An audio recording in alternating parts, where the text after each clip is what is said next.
Hey guys, কি খবৰ আশা কৰো সকলো ভালে কুশলে আছে সকলোকে স্বাগতম জনাইছো মোৰ চেনেলৰ অন্য এটি ভিডিঅ'লে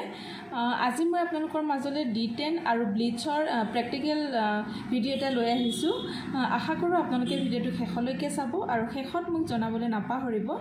আপোনালোকৰ কেনেকুৱা লাগিলে আহক তেতিয়া হলে আমি ভিডিঅ'টো চাওঁ এতিয়া প্ৰথমতে মই ব্লিচ কৰিম ব্লিচ কৰিবৰ কাৰণেও মই আগতীয়াকৈ ক্লিনজিং কৰি লৈছো ক্লিনজিং কৰি লব ক্লিনজিং কৰি লোৱাৰ পিছত আমি খুব ধুনিয়াকে আমি স্কিনখন ড্ৰাই কৰি লম আৰু এটা কথা আমি যেতিয়া ব্লিচ কৰিম বা যি কোনো ফেস প্যাক লগাম আমাৰ চুলিখিনি আমি খুব ধুনিয়াকে হেয়াৰ বেন্ড এডাল লগাই ধুনিয়াকে আমি বান্ধি লব লাগে মই ইয়াতে অলপ লুজ কৰি বান্ধিছো কাৰণ তেওঁ বুলে ৰিং ফুটা কাণ ফুটাইছে যোৱাকালি গতিকে বহুত বিষাই আছে সেইকাৰণে মই লুজ কৰি লগাইছো আমি স্কিনখন খুব ধুনিয়াকে ক্লিন কৰি লোৱাৰ পিছত এটো হৈছে প্ৰি ব্লিচ আমি ব্লিচ কৰাৰ আগতে এটা ক্ৰীম আহে সেই ব্লিচৰ পেকেটটোতে আহে সেই প্ৰি ব্লিচৰ মই ব্লিচৰ বিষয়ে ইয়াৰ আগতে এটা ভিডিঅ' বনাইছিলো আৰু তাতে মই কৈছিলো ব্লিচ আৰু D10ৰ পাৰ্থক্য কি মই জাস্ট থিওৰিটো কৈছিলো কিন্তু আজি মই প্ৰেক্টিকেল লৈ আহিছো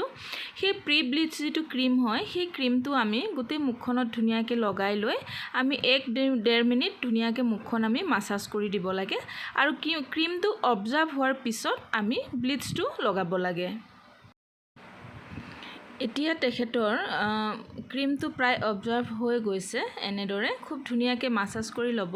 আৰু এটা কথা মই কৈ থওঁ ব্লিচটো কিন্তু আপুনি ৰেগুলাৰ বেসিছত লগাব নালাগে ই একেবাৰে হানিকাৰক হয় যদি কিবা ফাংচন থাকে তেতিয়া আপোনালোকে ইউজ কৰিব পাৰে এতিয়া মই ইয়াতে 3 ভাগৰ এভাগ এক্টিভেটৰ পাউডাৰ আৰু ব্লিচ ক্ৰীম দুইটা মিক্সিং কৰি লৈছো এটো আগতীয়াকৈ মিক্স কৰি ৰাখিব নালাগে আমি যেতিয়া লগাম তেতিয়াহে লগাব লাগে এনেদৰে আমি যি কোনো ফেস প্যাক যেতিয়া লগাও ফেস প্যাক লগালে আমি তলৰ পৰা ওপৰৰ ডাইৰেকচনত লগাও কিন্তু যেতিয়া আমি ব্লিচ কৰো তেতিয়া হলে আমি তলৰ ডাইৰেকচনত লগাব লাগে কাৰণ আমাৰ যিবোৰ চুলি হয় ফেসৰ সেই চুলিবোৰ তললৈ মানে পৰি থাকে সেই কাৰণে আৰু এবাৰ লগোৱাৰ পিছত যেতিয়া আমি টাচ কৰো না এনেকা ডট নিচিনা হৈ যায় গতিকে চেষ্টা কৰিব লাগে এবাৰতে উলিয়াবলৈ 15 মিনিট থাকিব দিলো আৰু 15 মিনিট হৈ যোৱাৰ পিছত এতিয়া এনেদৰে ব্লিচখিনি ক্লিন কৰি লম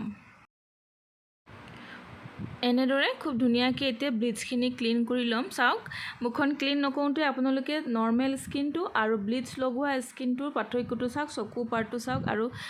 বাকি মানে জাগাটো চাওক কিমান ধুনিয়াকে মানে গ্লো হৈ গৈছে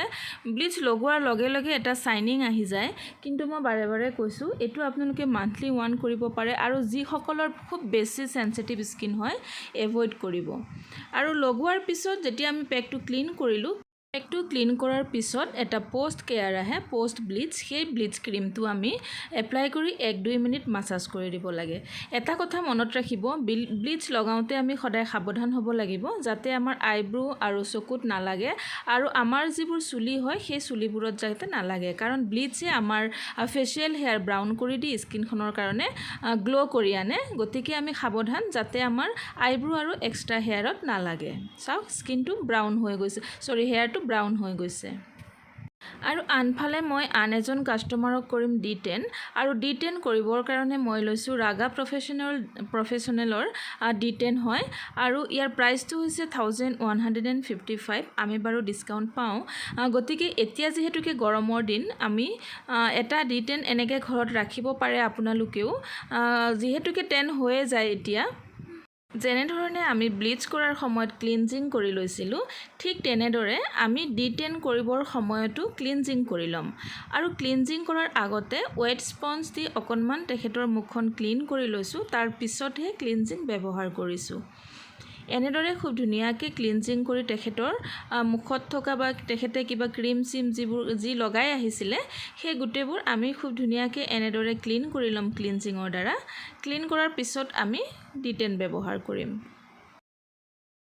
ক্লিনজিং কৰা হৈ গৈছে ক্লিনজিং কৰাৰ পিছত এতিয়া আমি তেখেতৰ মুখখন খুব ধুনীয়াকৈ ক্লিন কৰি লোৱাৰ পিছত এনেদৰে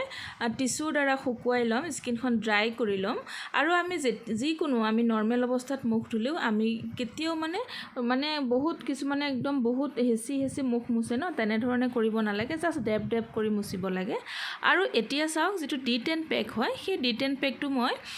তলৰ পৰা ওপৰলৈ বুলি এনেদৰে ওপৰৰ ইটো ডাইৰেক্ট মানে গাইডলাইনত কৰিছোঁ মই কিন্তু যেটো ব্লিচ আছিলে ব্লিচটো মই তলৰ ফালে কৰিছিলোঁ কাৰণ ব্লিচটো সদায় ফেচিয়েল হেয়াৰক মানে টাৰ্গেট কৰি কৰা হয় বেছিকৈ গতিকে এইটো তলৰ ফালে আৰু যেটো মানে D10 হয় সেইটো ওপৰৰ ফালে D10 পেকটো 15 মিনিটছ ৰাখিব লাগে আৰু 15 মিনিট হৈ যোৱাৰ পিছত এনেদৰে আমি ক্লিন কৰি দিছোঁ যেহেতুকে পেকটো ড্ৰাই হৈ গৈছে অকণমান পানী লৈ এনেদৰে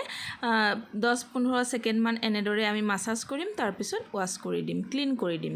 যেনেদৰে আমি ব্লিচ কৰোতে প্ৰি ব্লিচ পোষ্ট ব্লিচ লগাব লগা হৈছিল কিন্তু D10ত তেনেকুৱা নহয় আপুনি জাষ্ট মুখখন ক্লিন কৰি ল'ব পেকটো লগাব শুকাই যোৱাৰ পিছত ওয়াশ কৰিব ই আমাৰ শৰীৰৰ যিবোৰ সান টেন হয় সেই সান টেনটো ৰিমুভ কৰে আশা কৰোঁ ভিডিঅ'টো চাই ভাল লাগিল যদি ভাল লাগিল প্লিজ লাইক কৰিব কমেন্ট কৰিব শ্বেয়াৰ কৰিব আকৌ লগ পাম এটা নতুন ভিডিঅ'ৰ সৈতে তেতিয়ালৈকে সকলো